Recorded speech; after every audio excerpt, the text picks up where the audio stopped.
Hey everybody, welcome to Alliance War Preseason 3, War number 9 versus 420. What a hell of a name for an alliance here.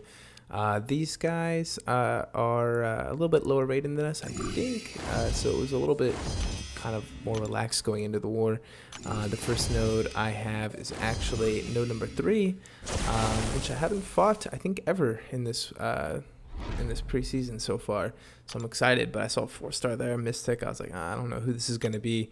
Hand special 2, it's probably going to be Dormammu, but you know, I wasn't sure, so I just brought in Spider-Man for the massive damage. Unfortunately, it was Dormammu, and I'm not a big fan of fighting Dormammu, even if he's a 4-star. Gets that degen on me right away. Of course he did. So I just was like, all right, well, I got to do this. Got to go in and attack. So, of course, I don't get the auto evade on that first one or that second one right there. But it's all good. He takes me out to 78%, which is quite a bit for a little 4-star 1 degen. But I did what I had to do, and Dormammu goes down because I'm using 565 and he's just a 4-star. So that's the end of that, and we're off to node 11, which is normally the start of this alliance war for me. And it's a 5-star duped tech champion. I was like, you know what, it could be the Star Lord here. I wasn't sure who's gonna be, but I was like, it could be. For a diversity play, I'm not really sure. And it ended up being a Dr. Octopus. This Dr. Octopus actually kind of messed me up. I hate this guy's animations. He's just like, I mean, I like him when I'm playing Dr. Octopus. Look at that. He actually hits really hard too. Put the power lock on me. I wasn't happy about that. But you know, I'm recovering. It was just a slip of the mind, I think. And Dr. Octopus is not the hardest defender to fight. He's just kind of sort of quirky in his animations, and you just have to be careful there. So he swipes forward there. You know, he does a lot of double medium attacks or medium and a light. He doesn't just always back out like other champions. He's much more aggressive. So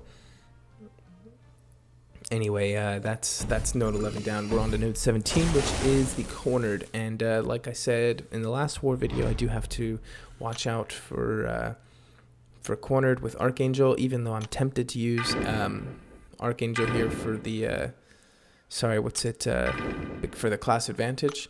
I do bring in Stark Spider-Man because of you know, certain quarter nodes are different than others, and this one I think it's 300% power or something. It's crazy. It's too much. You know, one heavy attack and it's boom. It's like a full special 3 right there.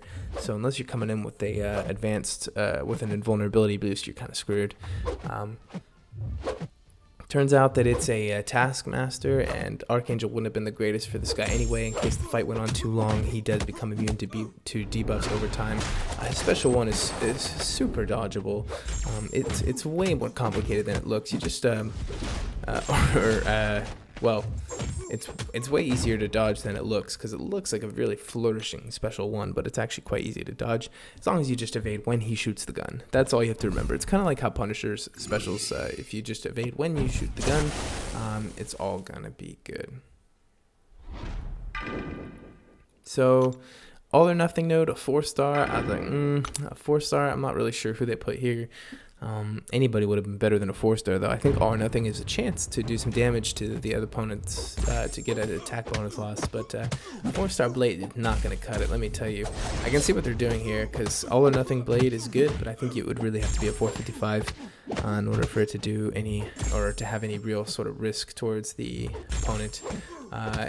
All I'm doing is basically building up to my own special 2 and getting a nice big juicy power drain that's going to do a lot of damage on this blade.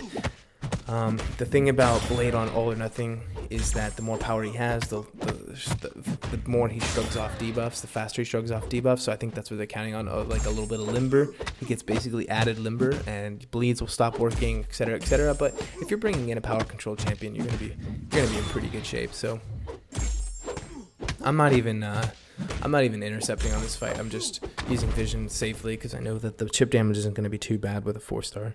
And yeah, the blade goes down, and we're on to node 28, which is the immunity mini boss. Oh, I got really scared right here when the problems connecting to network, please check your connection sign came in. Sometimes in the past that has meant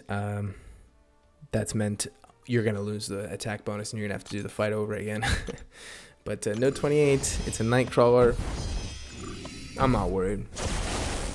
So we go in versus the Nightcrawler. Who am I going to use here? I think I'm going to use Spider-Man. It makes sense. I don't even think I have to heal him. No, I don't heal him.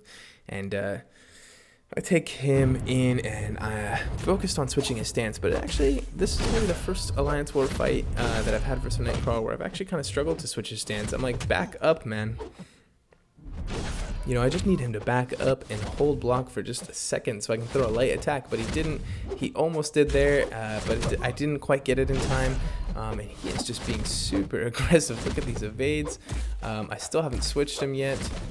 He still has been evading every single time I've tried to attack. Look at him. He is just a monster. He parries me, gets the dismay, but guess what? I didn't have a combo, you stupid lunk. So the degen's only 20. That's not going to do anything. So I think maybe Nightcrawler, I can see why people would put them on here, but the thing is if you're focused on switching him first, you're not going to have a combo before he switches.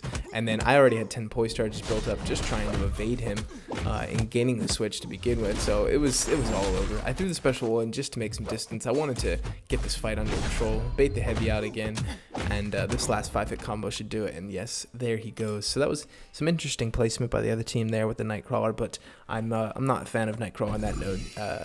The losing your combo thing, it should be for champions with a more permanent evade, maybe Spider-Man. But, you know, in that case, you know, he's immune, so I guess eventually he would evade, but you could, I don't know. Yeah, I think Spider-Man would have been better than Nightcrawler there if you're going to try and catch someone with an evading champ. But now we're back here for Node 34. This is the fight. I said in my last fight, I made a huge mistake. I didn't think it was going to be Iron Man, and I thought in my head, you know, I'm pretty sure it's going to be like an Ultron or something. And I knew because it was a 4-star, I'd probably be fine with it. I don't know why, without believing here. I wasn't thinking, guys. And what I was really thinking is that even if it is Iron Man, I'm pretty sure I can apply the bleeds. He just won't take damage from them, kind of like how Corvus does. But that shows how much I'm familiar with the Iron Man's interaction with bleed. He is completely immune to them. So,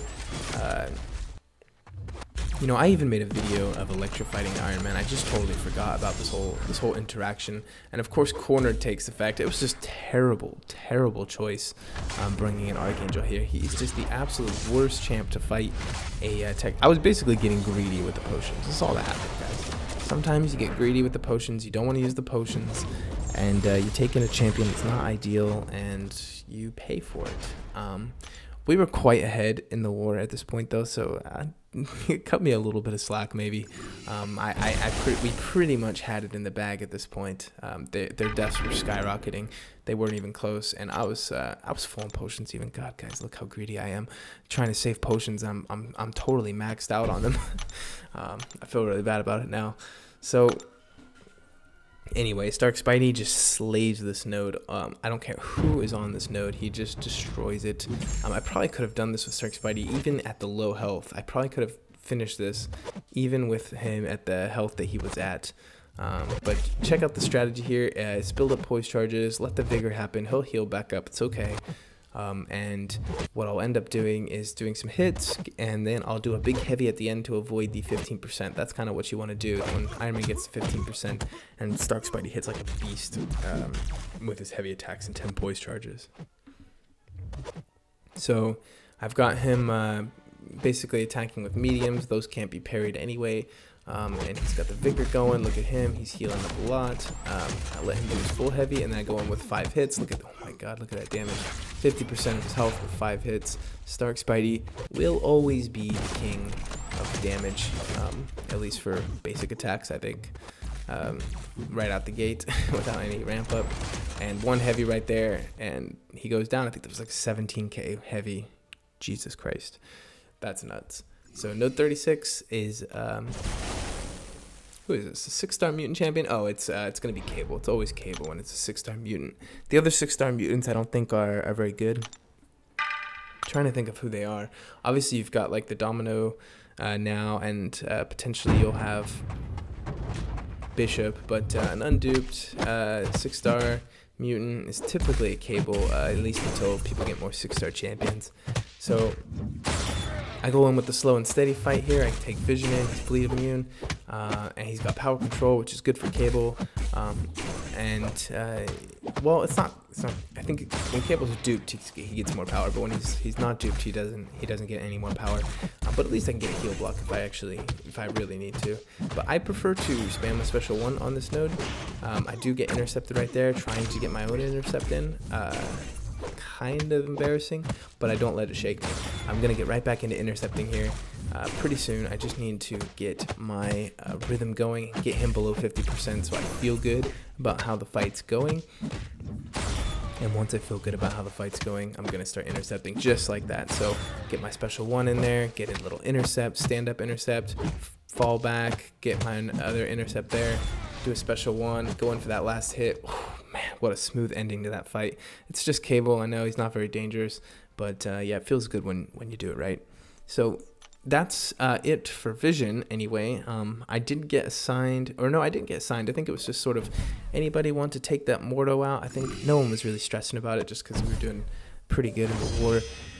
And I saw Stark Spidey. Kind of high hit points there, and decided to go in with him. You know, it wasn't super high risk, and I didn't even heal him up, which gets me thinking like, God, well, at least I'll put these potions to work that I used for that vigor node. So let's put them to work here. So I'll probably end up tanking a special 3 in this fight. This actually ended up being a really weird Mordo fight. So I'm sitting here letting Mordo power drain. I'm advancing on him, putting him up into his wall. I time a heavy here pretty good, actually. So I time a heavy, well timed, get him down, and I'm trying to bait a special 1 here, but he's already on his power gain stage, so it's just poor timing for me. I'm just sitting here like, shoot, you know what? He's gonna go to a special 3. I can't do anything about this. So Kinetic Reactor actually puts him up. I get a 5-hit combo before he goes, but I wanted to put Taunt on him. So check this out.